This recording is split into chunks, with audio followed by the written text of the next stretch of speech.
When I was older, I always had 2 or 3 full slot machines, and my daddy brought me my money every week. I thought everybody's daddy came by and brought them their money in a sack. I didn't think that was different at all. People would come in evening gowns and suits to Sam's nightclubs. The biggest and most famous, the Grove. The club first operated in Houston. But soon, the notoriously incorruptible Texas Rangers just got too tough. They're just a very good police force, and as I say, I don't think that they were into the bribery business, and so we couldn't bribe them, so we had to leave. So the club reopened in Louisiana. We had hundreds of people, thousands. In fact, we put crap tables outside, and one crap table was sinking down in that old Louisiana mud, and this man said, "I never have won any money here. Now you got to throw these dice uphill." The Depression led to other unlikely candidates becoming gamblers, like Illinois farmer Jim Morris, who ended up running a poker game in Decatur, Illinois, and supported his family with his percentage of the pot. His son tells the story. That was his living. Yeah, when he blowed the farm in '29, right after the bank got through with us, he had $8 left because they sold all the livestock and everything. And he never worked a day after that. He played cards from up until the time he passed away. I graduated out of high school in '32, and of course there were no jobs there or anywhere else. And so I went to work for this guy in Decatur, and he took a liking to me and taught me what little I know about the business over the years. It was common practice in many states for gambling clubs to close down during the time when the grand jury was in session. We closed 3 times a year during the grand jury for 10 days. And then when the grand jury was out, we reopened and went right back to work every day. Myself and 2 or 3 other dealers, we'd go to another town that was still open, Springfield, Peoria, East St. Louis, Chicago, or wherever, and work until Decatur got back open. Much later, in Las Vegas, Morris would open the very first dealing school in the country and become part owner of the Union Plaza. Sam Smith, on the other hand, preferred to stay in his home state of Texas. But his cousin and partner later helped him open the Sands Resort in Las Vegas. I came here in 1939, and I told my father it was the place to come. However, he rented a car in L.A. and broke down in the middle of this desert. And he said nobody would ever come to this desert.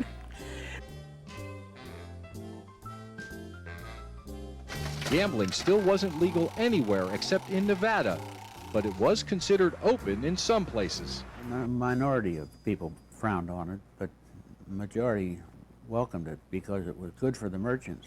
I worked before the war in Decatur, Springfield, Peoria, East St. Louis, wherever gambling was open. Another town that was hopping with gamblers and gambling was Butte, Montana. Wide open. It was wide open in Butte. Of course, it was not legal. In Butte, Montana, you're aware of gambling from the time that you can walk to where you get outside. There was gambling every place in Butte in those days. As a kid, Howard made a good living selling newspapers to people in the gambling joints. And because Butte was a mining town, full of men with money to spend, it was a throwback to the Wild West Gold Rush days, with plenty of fresh fodder for the tables and slots. They had quite a racket, you know. A miner got off work, came down and walked into the joint with a bucket under his arm. He'd sit down, get a shot and a beer for free. The first one. The joints catered to the working class. Nothing fancy. Pretty much if you didn't work in the mines, you worked in the gambling houses. Nobody batted an eye. Why? Pay off. They paid off the powers to be. The sheriff, the policeman walking up and down the street that was his corner or his beat or something, they all got a little something. Nobody bothered them. It is one of the common threads in the nationwide tapestry of illegal gambling towns. In Detroit, it was always sneak. Everything was, it was illegal. Of course, everybody there, I guess, had their hands out. The politicians, as the politicians of today, nothing's ever changed. And they, for so much money, you could operate, providing you were with the right people. I think the payoffs went down the line. I think the top person got it and took care of whoever he had to take care of. He said, well, you know, Robertson, we might could get along. I'm playing very dumb. I said, what do you mean we get along? I said, you raid me, what else can I do? He said, well, maybe I won't raid you. Well, he didn't want to ask me for any money. I said, well, then, I don't know what to say. I don't know what to say. He said, if you're not going to raid me, why aren't you going to raid me? He said, well, there are ways that we can get along that I won't raid you. So I said, what is that? Looked him dead in the eye, and I didn't bet an eye. I looked right at him. He said, well, you know, people have to live. People, that's what I said, well, I get the picture. So I said, off the record, just you and I, we don't make much money here. We just make a small amount. Maybe I make ends meet and pay my rent and buy a little food and have a few bucks in my pocket. But I can give you $5 a week. Man, his eyes got big as a light bulb. He said, that's great. They'd drive by for in a big Lincoln, and the guy would take out and hand him an envelope. You know, it's a payoff. But cops and politicians weren't the only ones on the take. A piece to come and he's come and bless the joint, you know. Put our stuff over, drink a little wine. My uncle would duke him, give him a little scratch, take him back to the church. Oh, yeah, them days. Priests were, oh, sure. They're on the AK too, are you kidding? Still, in most parts of the country, getting raided and getting arrested were part of the game, part of the fun of running an illegal club. I've been arrested more times than you got fingers and toes. For gambling, never did matter. Under a different name every time. I never went to jail very often, but I went to jail for bookmaking a couple times. 100 times. I got raided in Los Angeles, from Los Angeles to Oakland, Tennessee. I guess I got raided 100 times. It was the same whether you happened to be in Detroit, Decatur, Portland, Galveston, or Omaha. Detroit and all the towns, it was a fix, you understand? So you go along so long, and the captain says you got to take a pinch. Two guys got to go downtown. So I like to go. I'm a young kid. I don't care. I'm getting arrested. I love it. You know, bing, bling.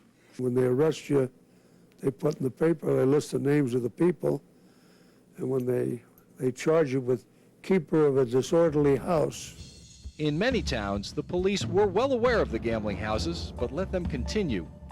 When they did raid the clubs, more often than not, the authorities would actually let the owners know they were coming. The chief would call the boss up and say, well, I'm going to raid you this afternoon at 2 o'clock. Have 10 people up there. So the chief and a couple of men would come over and haul us, all of us, over to the police department. And the boss would pay the $25 fine for everybody and go back and open up. The one club erected, and I think that was the Merchants Club, was right across from the police station, and they never bothered anybody. If you didn't give them any trouble, they didn't give you any trouble. It was just like writing you a ticket. Once in a great while, the raids were real and unexpected. The biggest raid that happened on the Balinese room was in the 50s. And what had happened is a new sheriff had come in town, and he wanted to clean up the gambling. So he had set about, he had 2 undercover agents that went to 50-some clubs throughout Galveston, and over months and months they had built up enough on most of these clubs to start doing the raids. And what they did for the Balinese room was they had sent in some undercover people before to go into the back room and gamble.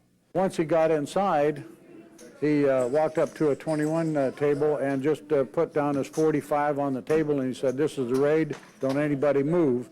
And then that's how they were able to raid that place.